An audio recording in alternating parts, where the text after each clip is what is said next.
नमस्ते दोस्तों, ये वीडियो हम लोग सीखेंगे कि कल के दिन मार्केट में किस तरीके का डिमांड और सप्लाई बना रहता है और जो एक इम्पॉर्टेंट रेजिस्टेंस लेवल के करीब मार्केट आ चुका है, वहाँ से ऊपर अगर सप्लाई बढ़ जाएगा या डिमांड बढ़ जाएगा तो किस तरीके का इम्पैक्ट होगा। ये बातें लॉजिक के साथ इस वीडियो में सीखने की समझने की कोशिश करेंगे।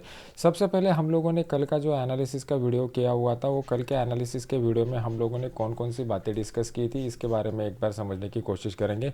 25,125 के ऊपर अगर मार्केट आ जाता है तो वहाँ पे शॉर्ट कवरिंग का सहारा हम लोगों को मिलेगा और वहाँ से मार्केट में जो है वो डिमांड बढ़ती जाएगी। ये हम लोगों ने कल डिस्कस किया हुआ था। कल का वीडियो अभी भी यूट्यूब पर है, आप वहाँ पर जाके क्रॉस चेक करके देख सकते हो। ये दो पॉइंट ऑफ व्यू से हम लोगों ने डिस्कस किया था, पहले price action point of view और दूसरा open interest point of view. दोनों का लॉजिक आपको वहाँ पर सीखने को मिलेगा। अभी उस हिसाब से आज के दिन मोमेंटम हम लोगों को देखने को मिल चुका है। यहाँ से जो मार्केट ऊपर चला गया था, उसके बाद अप्रॉक्सीमेटली 25,120 के करीब का हम लोगों ने क्लोजिंग दिखा दिया है, सॉरी 220 के करीब का। तो कल के दिन हम लोगों के लिए एक इंपॉर्टेंट रेजिस्टेंस लेवल जो निकल करके आ रहा है वो 25,255 का है।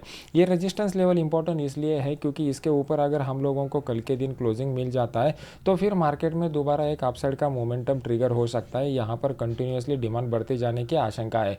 मार्केट को अगर यहाँ से रिवर्स लेना है तो कल के दिन ही रिवर्स लेना पड़ेगा। कल का दिन हमारे लिए बहुत ही इंपॉर्टेंट रहेगा। कल के दिन के ऊपर डिपेंड रहेगा कि मार्केट आने वाले समय में कौन सा डायरेक्शन हम लोगों को दिखा सकता है। अगर हम लोग देखेंगे तो फंडामेंटली कौन कौन से ट्रिगर हम लोगों को आज के दिन निकल करके आए हुए हैं, तो जापान ट्रेड डील का जो डाटा निकल करके आया हुआ है वो कहीं ना कहीं अपने इंडिया के लिए भी पॉजिटिव सेंटीमेंट क्रिएट करता हुआ दिखाई देगा। तो ये अपने मार्केट के लिए एक पॉजिटिव ट्रिगर की तरह हम लोग कंसिडर कर सकते हैं। अगर आप देखोगे तो एफआई का नेट पोजीशन जो है वो 14% तक नीचे गया था। तो जाहिर सी बात है कि ये जो अपसाइड का मोमेंटम आज के दिन देखने को मिल चुका है, कैंडल पैटर्न पे हम लोगों को एक बुल सैश कैंडल पैटर्न बनता हुआ दिखाई दिया है। ये थोड़ा एक्जोटिक टाइप का कैंडल पैटर्न है। जो लोगों को इसके बारे में पता नहीं रहेगा, वीडियो को लाइक करके मुझे कॉमेंट सेक्शन में बता दीजिए। मैं यहाँ पर आपको 4 ऐसे एक्जोटिक पैटर्न सिखाने की कोशिश करूँगा वीकेंड के वीडियो में, कि आपको पता चलेगा डेली चार्ट के ऊपर जब भी इस तरीके का कोई कैंडल पैटर्न बनता है तो किस तरीके का साइकोलॉजी चेंज हम लोगों को देखने को मिल जाता है।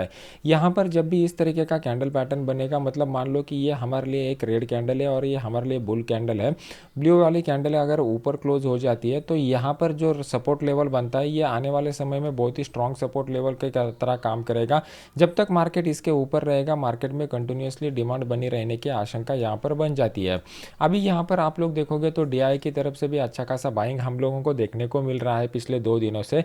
तो ये सभी पॉजिटिव सेंटीमेंट अगर हम लोग कंसिडर करते हैं तो हम लोगों को ये 25,255 का जो लेवल है इसके ऊपर का क्लोजिंग हम लोगों को एक्सपेक्टेड है। अगर price action point of view से हम लोग देखते हैं तो price action point of view से पहले डेली चार्ट का एनालिसिस करेंगे और फिर उसके बाद हम लोग 5 मिनट चार्ट का एनालिसिस करेंगे।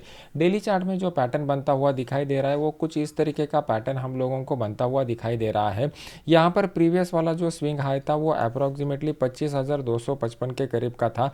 एग्जैक्टली उसी लेवल के करीब अभी मार्केट जाने की कोशिश कर रहा है। मार्केट अगर इसके ऊपर निकलता है तो यहाँ पर डिमांड आसानी से बढ़ जाएगी और शॉर्ट कवरिंग का सहारा भी कल के दिन हम लोगों को देखने को मिल सकता है। यह हाई प्रोबेबिलिस्टिक लेवल कल के दिन का निकल करके आ रहा है।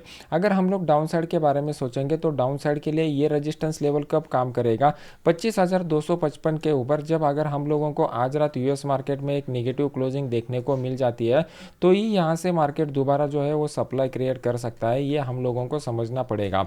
तो कल के दिन के लिए आज का रात का डाउ जोन्स का क्लोजिंग हमारे लिए इंपॉर्टेंट रहेगा। अगर हम लोग 5 मिनट चार्ट का एनालिसिस करते हैं तो 5 मिनट का चार्ट हमें क्या इंडिकेट कर रहा है, पहले उसको समझने की कोशिश करते हैं। इनिशियली अगर आप लोग देखोगे तो हम लोगों ने कल के एनालिसिस के वीडियो में डिस्कस किया हुआ था 25,125 का लेवल हमारे लिए क्रूशियल इसलिए बना था क्योंकि यहाँ पर open interest data point of view से जो शॉर्ट कवरिंग ट्रिगर होना था वो शॉर्ट कवरिंग इस लेवल के ऊपर ट्रिगर होना था। ये ओपन इंटरेस्ट के डेटा में कल के एनालिसिस के वीडियो में मैंने क्लियर कट आपको बताया हुआ था। अभी नेक्स्ट इंपॉर्टेंट बात, मार्केट ने इनिशियली क्या किया, यहाँ पर एक हल्का सा ओपनिंग देके यहाँ पर एक रेंज बाउंड मोमेंटम क्रिएट किया था ऑलमोस्ट 12 बजे तक। तो 12 बजे तक क्या हुआ और ओपन इंटरेस्ट का डेटा इसमें ऐड हुआ और जैसे ही फिर इस लेवल के ऊपर निकला शॉर्ट कवरिंग ट्रिगर हो गया और मार्केट ने क्लोजिंग तक अपसाइड का मोमेंटम दिखाया। तो कंटिन्यूसली यहाँ पर डिमांड बढ़ते जा रहा था और क्लोजिंग जो हम लोगों को मिल चुका है वो क्लोजिंग हम लोगों को हाई तक मिल चुका है। तो साइकोलॉजी पॉइंट ऑफ व्यू से हम लोग क्या समझने की कोशिश करेंगे कि मार्केट में आज के दिन का जो सेंटिमेंट बन चुका है वो बहुत ही पॉजिटिव सेंटिमेंट बन चुका है। फंडामेंटली जो भी हम लोगों को निकल करके आ रहे हैं रिजल्ट, वो एक पॉजिटिव रिजल्ट निकल करके आ रहे हैं। मिड कैप कंपनियों के रिजल्ट भी पॉजिटिव निकल करके आ रहे हैं। थर्ड इंपॉर्टेंट पॉइंट, अगर आप लोग ओपन इंटरेस्ट का डेटा देखेंगे तो उसका डिस्कशन कर लिया है, और एफआई का डेटा भी एक पॉजिटिव सेंटिमेंट ही इंडिकेट कर रहा है। तो कल के दिन का नेक्स्ट इंपॉर्टेंट रेजिस्टेंस लेवल जो है वो 25,255 का है। तो इस लेवल तक, मतलब अभी हम लोगों को जो क्लोजिंग देखने को मिल चुका है वो क्लोजिंग अप्रॉक्सीमेटली 25,220 के करीब का क्लोजिंग हम लोगों को देखने को मिल चुका है। और हम लोगों को ऊपर की साइड में 25,255 का जो लेवल है, इन बिटवीन वाले जोन में जितना भी ओपन इंटरेस्ट का डेटा कल तक बिल्टअप हो जाएगा वो हमारे लिए क्रूशियल काम करेगा। और यूके मार्केट में कल के दिन हम लोगों को जो है वो एक इंपॉर्टेंट डेटा आने वाला है, तो ये डेटा के ऊपर हम लोगों को ध्यान रखना पड़ेगा। जब ये डेटा रिलीज हो जाएगा 12:30 बजे के बाद, यूरोप का मार्केट जब स्टार्ट हो जाएगा तो हम लोगों को एक ट्रिगर मिल जाएगा, और उस ट्रिगर के साथ साथ अगर यहाँ पर डेटा भी सपोर्ट करेगा तो फिर मोमेंटम हो सकता है। यूरोप में कौन सा मेन डेटा आने वाला है, तो ईसीबी का जो पॉलिसी आ जाएगा, ईसीबी की पॉलिसी की वजह से यूरोप के जो majority of the stock exchanges है उनमें हलचल हो सकती है, और फिर उसका इम्पैक्ट हम लोगों को अपने इंडियन मार्केट पर देखने को मिल सकता है। तो यही एक हाई प्रोबेबिलिटी वाला कल के दिन का डिमांड एंड सप्लाई एनालिसिस हमें इंडिकेशन दे रहा है।